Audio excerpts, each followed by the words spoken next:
22 বছর দীর্ঘ অপেক্ষা। ভারতের বিপক্ষে বাংলাদেশের শেষ জয় এসেছিল 2003 সালের সাফ চ্যাম্পিয়নশিপে। সেবার জিতেছিল মতিউর মুন্নার 20 গজ দূর থেকে করা গোল্ডেন গোলে। এরপর বহু লড়াই, বহু চেষ্টা, কিন্তু আর জয়ের মুখ দেখা হয়নি। ঠিক সেই আক্ষেপই আজ নতুন করে সামনে এসেছে, কারণ বাংলাদেশের সামনে আজ 22 বছরের জয় খরা কাটানোর সেই সুবর্ণ সুযোগ।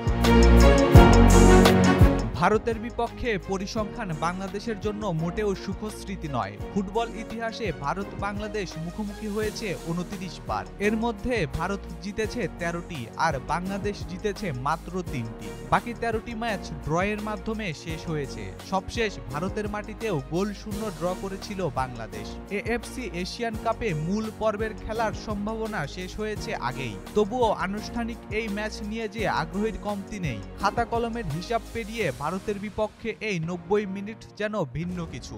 ঘরের মাঠে 2 দশকের অপেক্ষার বোঝা নামানোর সুবর্ণ সুযোগ, আর সেই সুযোগ কাজে লাগাতে পারলেই শেষ হবে 22 বছরের জয়খরা।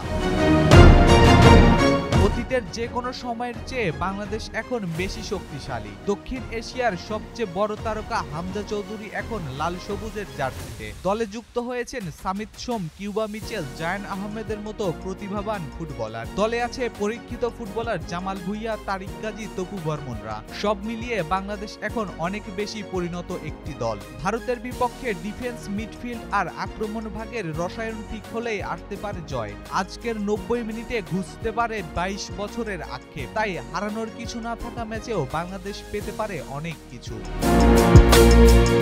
ইশতিয়াক আহমেদ, যুগান্তর স্পোর্টস।